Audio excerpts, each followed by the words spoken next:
than you were 4 years ago. When it comes to the economy, do you believe Americans are better off than they were 4 years ago? So I was raised as a middle-class kid, and I am actually the only person on this stage who has a plan that is about lifting up the middle class and working people of America. I believe in the ambition, the aspiration.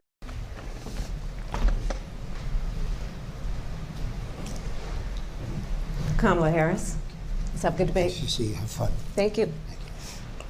Welcome to you both. It's wonderful to have you. It's an honor to have you both here tonight. Good evening. We are looking forward to a spirited and thoughtful debate. So let's get started. I want to begin tonight with the issue that voters repeatedly say is their number one issue, and that is the economy and the cost of living in this country. Vice President Harris, you and President Trump were elected 4 years ago, and your opponent on the stage here tonight often asks his supporters, are you better off than you were 4 years ago? When it comes to the economy, do you believe Americans are better off than they were 4 years ago? So I was raised as a middle-class kid. And I am actually the only person on this stage who has a plan that is about lifting up the middle class and working people of America. I believe in the ambition, the aspirations, the dreams of the American people. And that is why I imagine and have actually a plan to build what I call an opportunity economy. Because here's the thing. We know that we have a shortage of homes and housing, and the cost of housing is too expensive for far too many people. We know that young families need support to raise their children, and I intend on extending a tax cut for those families of $6,000, which is the largest child tax credit that we have given in a long time, so that those young families can afford to buy a crib, buy a car seat, buy clothes for their children. My passion, one of them, is small businesses. My mother raised my sister and me, but there was a woman who helped raise us. We call her our second mother. She was a small business owner. I love our small businesses. My plan is to give a $50,000 tax deduction to start up small businesses, knowing they are part of the backbone of America's economy. My opponent, on the other hand, his plan is to do what he has done before, which is to provide a tax cut for billionaires and big corporations, which will result in $5 trillion to America's deficit. My opponent has a plan that I call the Trump's sales tax, which would be a 20% tax on everyday goods that you rely on to get through the month. Economists have said that that Trump sales tax would actually result for middle-class families in about $4,000 more a year, because of his policies and his ideas about what should be the backs of middle-class people paying for tax cuts for billionaires. President Trump, I'll give you 2 minutes. First of all, I have no sales tax. That's an incorrect statement. She knows that. We're doing tariffs on other countries. Other countries are going to finally, after 75 years, pay us back for all that we've done for the world. And the tariff will be substantial in some cases. I took in billions and billions of dollars, as you know, from China. In fact, they never took the tariff off because there was so much money they can't. It would totally destroy everything that they've set out to do. They're taking in billions of dollars from China and other places. They've left the tariffs on. When I had it, I had tariffs, and yet I had no inflation. Look, we've had a terrible economy because inflation which is really known as a country buster. It breaks up countries. We have inflation like very few people have ever seen before, probably the worst in our nation's history. We were at 21%, but that's being generous because many things are 50, 60, 70, and 80% higher than they were just a few years ago. This has been a disaster for people, for the middle class, but for every class. On top of that, we have millions of people pouring into our country from prisons and jails, from mental institutions and insane asylums, and they're coming in and they're taking jobs that are occupied right now by African Americans and Hispanics, and also unions. Unions are going to be affected very soon. And you see what's happening. You see what's happening with towns throughout the United States. You look at Springfield, Ohio. You look at Aurora in Colorado. They are taking over the towns. They're taking over buildings. They're going in violently. These are the people that Xi and Biden led into our country, and they're destroying our country. They're dangerous. They're at the highest level of criminality, and we have to get them out. We have to get them out fast. I created one of the greatest economies in the history of our country.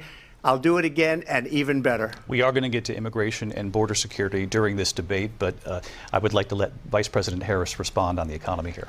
Well, I would love to. Let's talk about what Donald Trump left us. Donald Trump left us the worst unemployment since the Great Depression. Donald Trump left us the worst public health epidemic in a century. Donald Trump left us the worst attack on our democracy since the Civil War. And what we have done is clean up Donald Trump's mess. What we have done and what I intend to do is build on what we know are the aspirations and the hopes of the American people. But I'm going to tell you all in this debate tonight, you're going to hear from the same old tired playbook, a bunch of lies, grievances, and name-calling. What you're going to hear tonight is a detailed and dangerous plan called Project 2025 that the former president intends on implementing if he were elected again. I believe very strongly that the American people want a president who understands the importance of bringing us together, knowing we have so much more in common than what separates us. And I pledge to you to be a president for all Americans. President Trump will give you a minute here to respond. Number one, I have nothing to do, as you know, and as she knows better than anyone, I have nothing to do with Project 2025. That's out there. I haven't read it. I don't want to read it purposely. I'm not going to read it. This was a group of people that got together. They came up with some ideas, I guess some good, some bad. But it makes no difference. I have nothing to do. Everybody knows I'm an open book. Everybody knows what I'm going to do. Cut taxes very substantially and create a great economy like I did before. We had the greatest economy. We got hit with a pandemic. And the pandemic was not since 1917, where 100 million people died, has there been anything like it. We did a phenomenal job with the pandemic.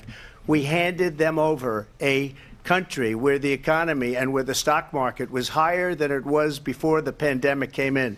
Nobody's ever seen anything like it. We made ventilators for the entire world. We got gowns, we got masks, we did things that nobody thought possible. And people give me credit for rebuilding the military. They give me credit for a lot of things, but not enough credit for the great job we did with the pandemic. But the only jobs they got were bounce back jobs. These were jobs bounced back, and it bounced back and it went to their benefit.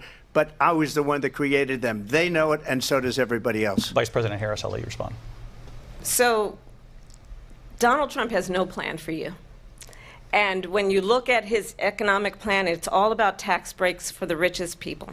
I am offering what I describe as an opportunity economy, and the best economists in our country, if not the world, have reviewed our relative plans for the future of America. What Goldman Sachs has said is that Donald Trump's plan would make the economy worse, mine would strengthen the economy. What the Wharton School has said is Donald Trump's plan would actually explode the deficit. 16 Nobel laureates have described his economic plan as something that would increase inflation and by the middle of next year would invite a recession. You just have to look at where we are and where we stand on the issues. And I'd invite you to know that Donald Trump actually has no plan for you because he is more interested in defending himself than he is in looking out for you. That's just a soundbite. They gave her that to say. Look, I went to the Wharton School of Finance, and many of those professors, the top professors, think my plan is a brilliant plan. It's a great plan. It's a plan that's going to bring up our worth, our value as a country. It's going to make people want to be able to go and work and create jobs and create a lot of good, solid money for our country. And just to finish off, she doesn't have a plan. She copied Biden's plan, and it's like 4 sentences, like run, spot, run. 4 sentences that are just, oh, we'll try and lower taxes. She doesn't have a plan. Take a look at her plan. She doesn't have a plan. Mr. President, I do want to drill down on something you both brought up. The Vice President brought up your tariffs. You responded, and let's drill down on this, because your plan is what she calls is essentially a national sales tax. Your proposal calls for tariffs, as you pointed out here, on foreign imports across the board. You recently said that you might double your plan, imposing tariffs up to 20% on goods coming into this country. As you know, many economists say that with tariffs at that level, costs are then passed on to the consumer. Vice President Harris has argued it'll mean higher prices on gas, food, clothing, medication, arguing it costs the typical family nearly $4,000 a year. Do you believe Americans can afford higher prices because of tariffs? They're not going to have higher prices. What's going to have, and who's going to have higher prices, is China and all of the countries that have been ripping us off for years. I was the only president ever. China was paying us hundreds of billions of dollars, and so were other countries. And, you know, if she doesn't like them, they should have gone out and they should have immediately cut the tariffs. But those tariffs are there 3.5 years now under their administration. We are going to take in billions of dollars, hundreds of billions of dollars. I had no inflation, virtually no inflation. They had the highest inflation perhaps in the history of our country, because I've never seen a worse period of time. People can't go out and buy cereal or bacon or eggs or anything else. The people of our country are absolutely dying with what they've done. They've destroyed the economy. And all you have to do is look at a poll. The polls say 80 and 85 and even 90% that the Trump economy was great, that their economy was terrible. Vice President Harris, I do want to ask for your response, and you heard what the president said there, because the Biden administration did keep a number of the Trump tariffs in place. So how do you respond?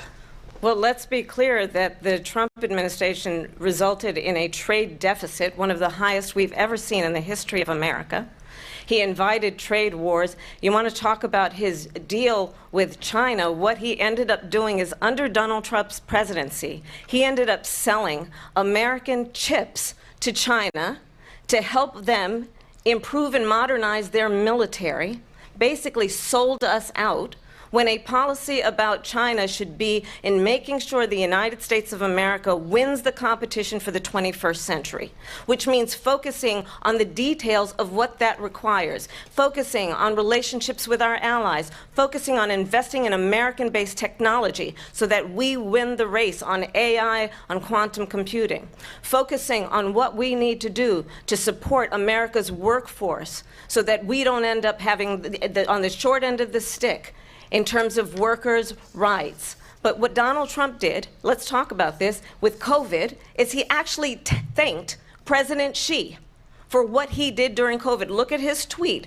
"Thank you, President Xi," exclamation point, when we know that Xi was responsible for lacking and not giving us transparency about the origins of COVID. President Trump, I'll let you respond. First of all, they bought their chips from Taiwan. We hardly make chips anymore because of philosophies like they have and policies like they have. I don't say her because she has no policy. Everything that she believed 3 years ago and 4 years ago is out the window. She's going to my philosophy now. In fact, I was going to send her a MAGA hat. She's gone to my philosophy. But if she ever got elected, she'd change it. And it will be the end of our country. She's a Marxist. Everybody knows she's a Marxist. Her father's a Marxist professor in economics, and he taught her well. But when you look at what she's done to our country, and when you look at these millions and millions of people that are pouring into our country monthly, where it's, I believe, 21 million people, not the 15 that people say, and I think it's a lot higher than the 21. That's bigger than New York State pouring in. And just look at what they're doing to our country. They're criminals. Many of these people coming in are criminals. And that's bad for our economy, too. You know, you mentioned before, we'll talk about immigration later. Well, bad immigration is the worst thing that can happen to our economy. They have, and she has, destroyed our country with policy that's insane. Almost policy that you'd say they have to hate our country. President Trump, thank you. Lindsay? I want to turn to the issue of abortion. President Trump, you've often touted that you were able to kill Roe v. Wade. Last year, you said that you were proud to be the most pro-life president in American history. Then last month, you said that your administration would be great for women and their reproductive rights. In your home state of Florida, you surprised many with regard to your 6-week abortion ban, because you initially had said that it was too short. And you said, quote, "I'm going to be voting that we need more than 6 weeks." But then the very next day, you reversed course and said you would vote to support the 6-week ban. Vice President Harris says that women shouldn't trust you on the issue of abortion because you've changed your position so many times. Therefore, why should they trust you? Well, the reason I'm doing that vote is because the plan is, as you know, the vote is, they have abortion in the 9th month.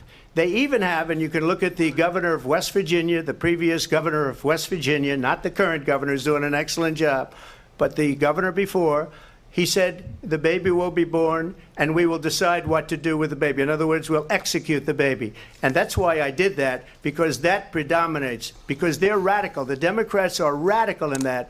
And her vice presidential pick, which I think was a horrible pick, by the way, for our country, because he is really out of it. But her vice presidential pick says abortion in the 9th month is absolutely fine. He also says execution after birth. It's execution, no longer abortion, because the baby is born, is okay. And that's not okay with me, hence the vote.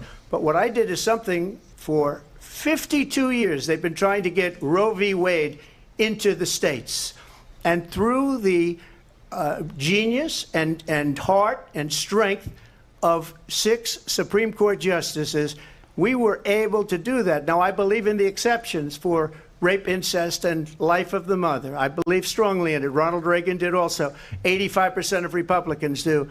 Exceptions. Very important. But we were able to get it, and now states are voting on it. And for the first time, you're going to see, look, this is an issue that's torn our country apart for 52 years. Every legal scholar, every Democrat, every Republican, liberal, conservative, they all wanted this issue to be brought back to the states where the people could vote. And that's what happened. Now, Ohio, the vote was somewhat liberal. Kansas, the vote was somewhat liberal, much more liberal than people would have thought. But each individual state is voting. It's the vote of the people now. It's not tied up in the federal government.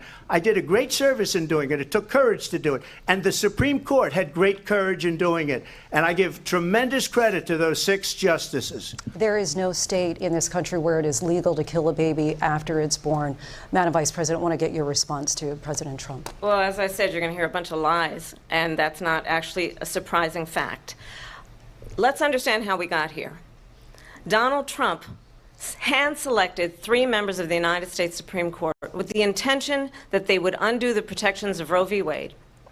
And they did exactly as he intended. And now in over 20 states, there are Trump abortion bans, which make it criminal for a doctor or nurse to provide health care. In one state, it provides prison for life.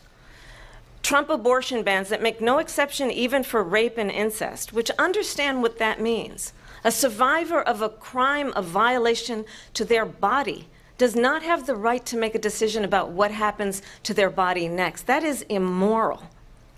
And one does not have to abandon their faith or deeply held beliefs to agree. The government, and Donald Trump certainly, should not be telling a woman what to do with her body. I have talked with women around our country. You want to talk about this is what people wanted? Pregnant women who want to carry a pregnancy to term, suffering from a miscarriage, being denied care in an emergency room because the healthcare providers are afraid they might go to jail, and she's bleeding out in a car in the parking lot. She didn't want that. Her husband didn't want that. A 12 or 13-year-old survivor of incest being forced to carry a pregnancy to term. They don't want that. And I pledge to you, when Congress passes a bill to put back in place the protections of Roe v. Wade, as President of the United States, I will proudly sign it into law. But understand, if Donald Trump were to be reelected, he will sign a national abortion ban. Understand, in his Project 2025, there would be a national abortion, a monitor that would be monitoring your pregnancies, your miscarriages. I think the American people believe that certain freedoms, in particular the freedom to make decisions about one's own body, should not be made by the government. Thank you, Vice President Harris. Well, there she goes again. It's a lie. I'm not signing a ban, and there's no reason to sign a ban, because we've gotten what everybody wanted. Democrats, Republicans, and everybody else, and every legal scholar wanted it to be brought back into the states. And the states are voting. And it may take a little time, but for 52 years, this issue has torn our country apart. And they've wanted it back in the states. And I did something that nobody thought was possible. The states are now voting. What she says is an absolute lie. And as far as the abortion ban, no, I'm not in favor of abortion ban, but it doesn't matter because this issue has now been taken over by the states. Would you veto a national abortion ban if it came Well, to I your won't desk? have to because, again, two things. Number one, she said she'll go back to Congress. She'll never get the vote. It's impossible for her to get the vote, especially now with the 50-50 and essentially 50-50 in both Senate and the House. She's not going to get the vote. She can't get the vote. She won't even come close to it. So it's just talk. You know what it reminds me of? When they said they're going to get student loans terminated, and it ended up being a total catastrophe. The student loans, and then I think probably her boss, if you call him a boss, he spends all his time on the beach. But look, her boss went out and said, we'll do it again. We'll do it a different way. And he went out, got rejected again by the Supreme Court. So all these students got taunted with this whole thing about this whole idea. And how unfair that would have been, part of the reason they lost, to the millions and millions of people that had to pay off their student loans. They didn't get it for free. But they were saying it's the same way that they talked about that they talk about abortion. But if I could just get a yes or no, because your running mate, J.D. Vance, has said that you would veto if it did come to your desk. Well, I didn't discuss it with J.D. In all fairness, J.D., and I don't mind if he has a certain view, but I think he was speaking for me, but I really didn't. Look, we don't have to discuss it because she'd never be able to get it, just like she couldn't get student loans. They couldn't get student loans. They didn't even come close to getting student loans. They taunted young people and a lot of other people that had loans. They can never get this approved. So it doesn't matter what she says about going to Congress. Well, wonderful. Let's go to Congress. Do it. But the fact is that for years they wanted to get it out of Congress and out of the federal government, and we did something that everybody said couldn't be done. And now you have a vote of the people on abortion. Vice President Harris, I want to give you your time to respond, but I do want to ask, would you support any restrictions on a woman's right to an abortion? I absolutely support reinstating the protections of Roe v. Wade, and as you rightly mentioned, nowhere in America is a woman carrying a pregnancy to term and asking for an abortion. That is not happening. It's insulting to the women of America. And understand what has been happening under Donald Trump's abortion bans. Couples who pray and dream of having a family are being denied IVF treatments. What is happening in our country? Working people, working women, who are working 1 or 2 jobs, who can barely afford childcare as it is, have to travel to another state to get on a plane sitting next to strangers to go and get the health care she needs. Barely can afford to do it, and what you are putting her through is unconscionable. And the people of America have not, the majority of Americans believe in a woman's right to make decisions about her own body. And that is why, in every state where this issue has been on the ballot, in red and blue states both, the people of America have voted for freedom. Vice President Harris, Excuse me, I have to respond. Another lie. It's another lie. I have been a leader on IVF, which is fertilization. The IVF, I have been a leader. In fact, when they got a very negative decision on IVF from the Alabama courts, I saw the people of Alabama and the legislature 2 days later voted it in. I've been a leader on it. They know that, and everybody else knows it. I have been a leader on fertilization, IVF. And the other thing, you should ask, will she allow abortion in the 8th month, 9th month, 7th month? Come on. Okay, would you do that? Why don't you ask her that question? Why don't you answer That's the problem. question? Would you because veto? Under Roe v. Wade, Answer the question, would you veto? You could do abortions in the 7th month, the 8th month, the 9th That's month, not true. and probably after birth. Just look at the governor, former governor of Virginia.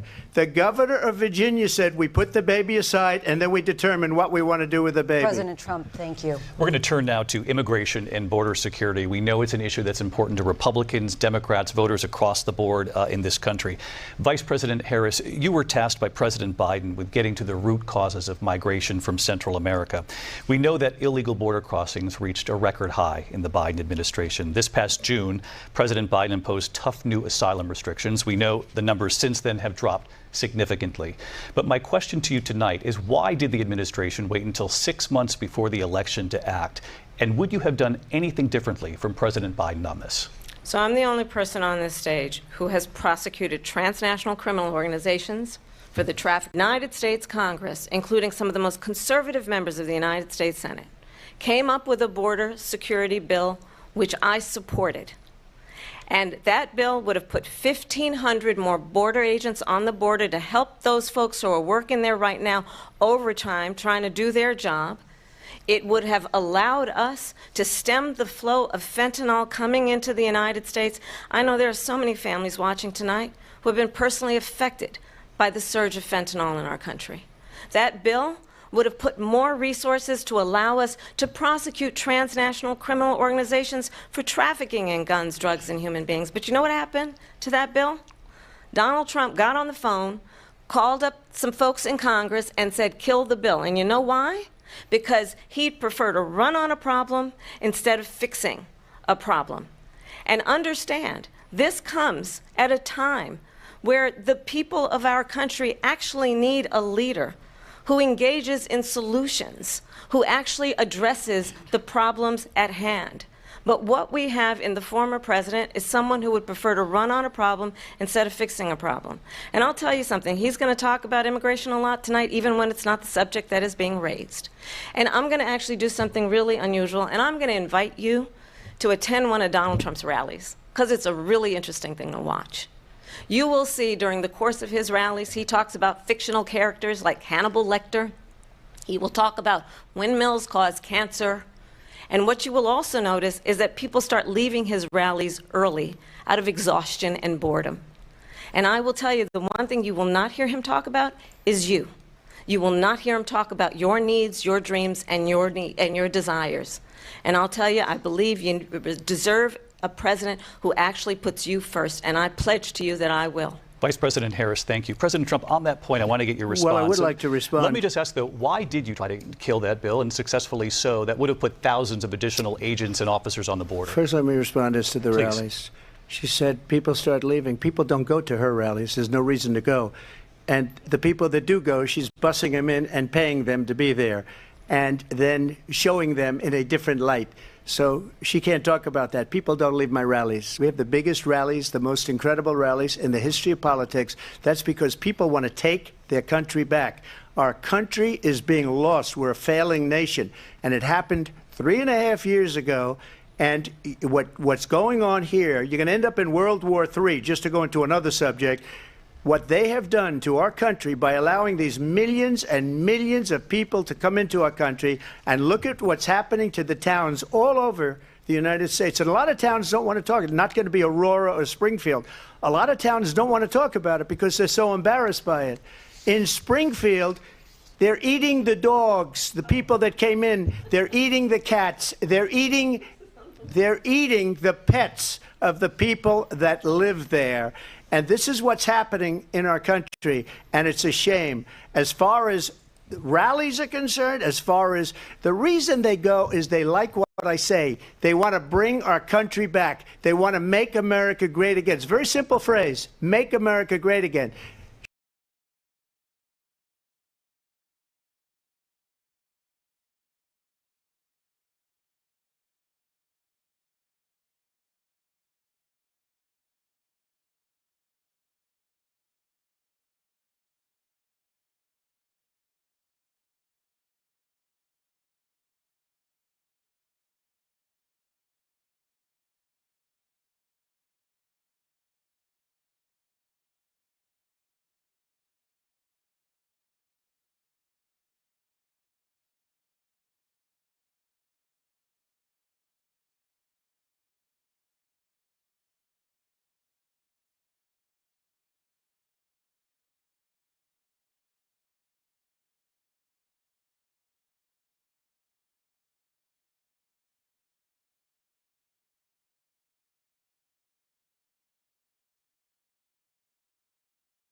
Him. It's up to the American people Vice President to stop Harris, him. thank you. Lindsay? Vice President Harris, in your last run for president. This is the one that weaponized, not me. She weaponized. I probably took a bullet to the head because of the things that they say about me. They talk about democracy. I'm a threat to democracy. They're the threat to democracy President with a fake Trump. Russia investigation We do have a lot that to get. went nowhere. We have a lot to get to. Lindsay? Vice President Harris, in your last run for president, you said you wanted to ban fracking. Now you don't. You wanted mandatory government buyback programs for assault weapons. Now your campaign says you don't. You supported decriminalizing border crossings. Now you're taking a harder line. I know you say that your values have not changed. So then why have so many of your policy positions changed? So my values have not changed, and I'm going to discuss every one of at least every point that you've made. But in particular, let's talk about fracking because we're here in Pennsylvania. I made that very clear in 2020. I will not ban fracking. I have not banned fracking as Vice President of the United States. And in fact, I was the tie-breaking vote on the Inflation Reduction Act, which opened new leases for fracking. My position is that we have got to invest in diverse sources of energy so we reduce our reliance on foreign oil. We have had the largest increase in domestic oil production in history because of an approach that recognizes that we cannot over-rely on foreign oil. As it relates to my values, let me tell you, I grew up a middle-class kid raised by a hardworking mother who worked and saved and was able to buy our first home when I was a teenager. The values I bring to the importance of home ownership, knowing not everybody got handed $400 million on a silver platter and then filed bankruptcy 6 times, is a value that I bring to my work to say we are going to work with the private sector and home builders to increase 3 million homes, increase by 3 million homes by the end of my first term. My work that is related to having a friend when I was in high school who was sexually assaulted by her stepfather. And my focus then on protecting women and children from violent crime is based on standing up for those who are most vulnerable. My work that is about protecting Social Security and Medicare is based on long-standing work that I have done, protecting seniors from scams. My values have not changed. And what is important is that there is a president who actually brings values and a perspective that is about lifting people. The measure of the leader is the leader who actually understands the strength is not in beating people down, it's in lifting people up. I intend to be that president. President Trump, your Well, response? first of all, I wasn't given $400 million. I wish I was. My father was a Brooklyn builder, Brooklyn, Queens, and a great father, and I learned a lot from him. But I was given a fraction of that, a tiny fraction, and I built it into many, many billions of dollars, many, many billions. And when people see it, they are even surprised. So we don't have to talk about that. Fracking, she's been against it for 12 years. Defund the police, she's been against that forever. She gave all that stuff up very wrongly, at least 12 and probably 14 or 15 different policies. Like, she was big on defund the police. In Minnesota, she went out, wait a minute, I'm talking now, if you don't mind, please. Does that sound familiar? She went out in Minnesota and wanted to let criminals that killed people, that burned down Minneapolis, she went out and raised money to get them out of jail.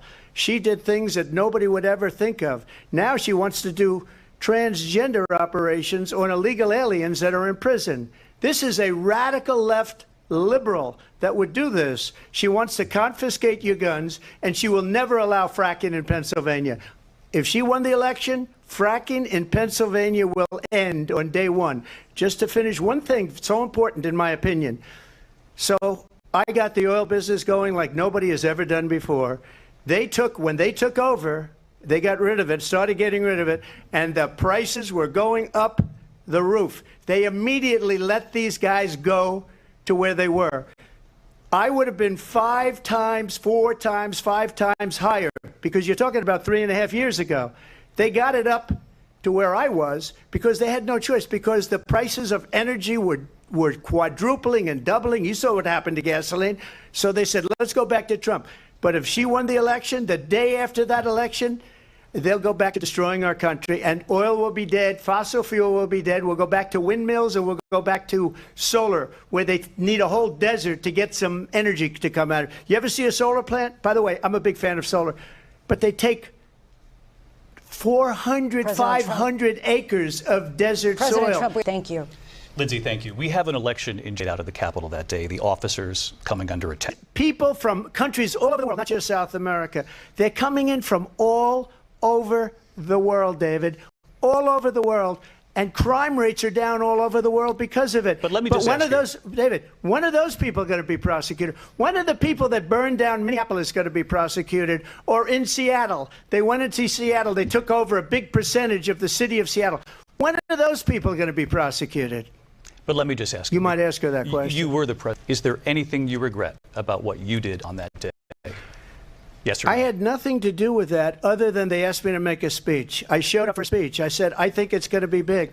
I went to Nancy Pelosi and the mayor of Washington, D.C., and the mayor put it back in writing, as you know. I said, you know, this is going to be a very big rally. Or what? Her daughter has a tape of her saying she is fully responsible for what happened. They want to get rid of that tape. It would have never happened if Nancy Pelosi and the mayor of Washington do her job. The question was about you as president, not about former Speaker Pelosi, but I do want Vice President Harris to respond here. I was at the Capitol on January 6th. I was the vice president-elect. I was also an acting senator. I was there. And on that day, the President of the United States incited a violent mob to attack our nation's capital, to desecrate our nation's capital. On that day, 140 law enforcement officers were injured, and some died. And understand, the former president has been indicted and impeached for exactly that reason. But this is not an isolated situation. Let's remember Charlottesville, where there was a mob of people carrying tiki torches, spewing anti-Semitic hate. And what did the president then at the time say? There were fine people on each side. Let's remember, the former president said, stand back and stand by. So for everyone watching who remembers what January 6th was, I say we don't have to go back. Let's not go back. We're not going back. It's time to turn the page. And if that was a bridge too far for you, well, there is a place in our campaign for you to stand for country, to stand for our democracy, to stand for rule of law, and to end the chaos, and to end the approach that is about attacking the foundations of our democracy because you don't like the outcome. And be clear on that point. Donald Trump, the candidate, has said in this election there will be a bloodbath if this and the outcome of this election is not to his liking. Let's turn the page on this. Let's not go back. Let's chart a course for the future and not go backwards to the past. Let me just follow up here. It was a different term, and it was a term that related to energy because they have destroyed our energy business. That was where bloodbath was. Also, on Charlottesville, that story has been, as you would say, debunked. Laura Ingraham, Sean Hannity, Jesse, all of these people, they covered it. If they go an extra sentence, they will see it was perfect. It was debunked in almost every newspaper, but they still bring it up, just like they bring 2025 up. They bring all of this stuff up. I ask you this. You talk about the Capitol. Why are we allowing these millions of people to come through on the southern border? How come she's not doing anything? And I'll tell you what I would do, and I would be very proud to do it. I would say we would both leave this debate right now. I'd like to see her go down to Washington, D.C. during this debate because we're wasting a lot of time. Go down to, because she's been so bad, it's so ridiculous. Go down to Washington, D.C. and let her sign a bill to close up the border because they have the right to do it. They don't need bills. They have the right to do it. The President of the United States, you'll get him out of bed. You'll wake him up at 4 o'clock in the afternoon. You'll say, come on down to the office. Let's sign a bill. If he signs a bill that the border is closed, all he has to do is say it to the Border Patrol, who are phenomenal. If they do that, the border is closed. Mr. Those President, people are killing many people, unlike J6. We talked immigration here tonight. I do want to focus on this next issue to both of you because it really brings us this into focus, truth in these times that we're living in. Mr. President, for 3.5 years after you lost the 2020 election, you repeatedly falsely claimed that you won, many times saying you won in a landslide. In the past couple of weeks leading up to this debate, you have said, quote, you lost by a whisker, that you, quote, didn't quite make it, that you came up a little bit short. I said that? Are you now acknowledging that you lost in 2020? No, I don't acknowledge that at all. But I you said did that say sarcastically. that. You know that. It was said, oh, we lost by a whisker. That was said sarcastically.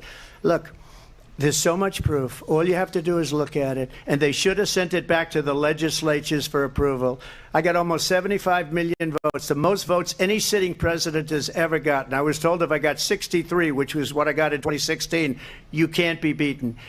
The election, people should never be thinking about an election as fraudulent. We need two things. We need walls, and we have to have it. We have to have borders, and we have to have good elections. Our elections are bad. And a lot of these illegal immigrants coming in, they're trying to get them to vote. They can't even speak English. They don't even know what country they're in practically. And these people are trying to get them to vote. And that's why they're allowing them to come into our country. I did watch all of these pieces of video. I didn't detect the sarcasm, lost by a whisker. We didn't quite make it. And we should just point out here as clarification, and you know this, you and your allies, 60 cases. They said we didn't have standing, a technicality. Can you imagine a system where a person in an election doesn't have standing? The President of the United States doesn't have standing. That's how we lost. If you look at the facts, and I'd love to have you'll do a special on it, I'll show you Georgia, and I'll show you Wisconsin, and I'll show you Pennsylvania, and I'll show you. We have so many facts and statistics, but you know what? That doesn't matter because we have to solve the problem that we have right now. That's old news. And the problem that we have right now is we have a nation in decline, and they have put it into decline. We have a nation that is dying, David. Mr. President, thank you. Vice President Harris, you heard the president there tonight. He said he didn't say that he lost by a whisker. So he still believes he did not lose the election that was won by President Biden and yourself. But I do want to ask you about something that's come up in the last couple of days. This was a post from President Trump about this upcoming election just weeks away. He said, when I win, those people who cheated, and then he lists donors, voters, election officials, he says will be prosecuted to the fullest extent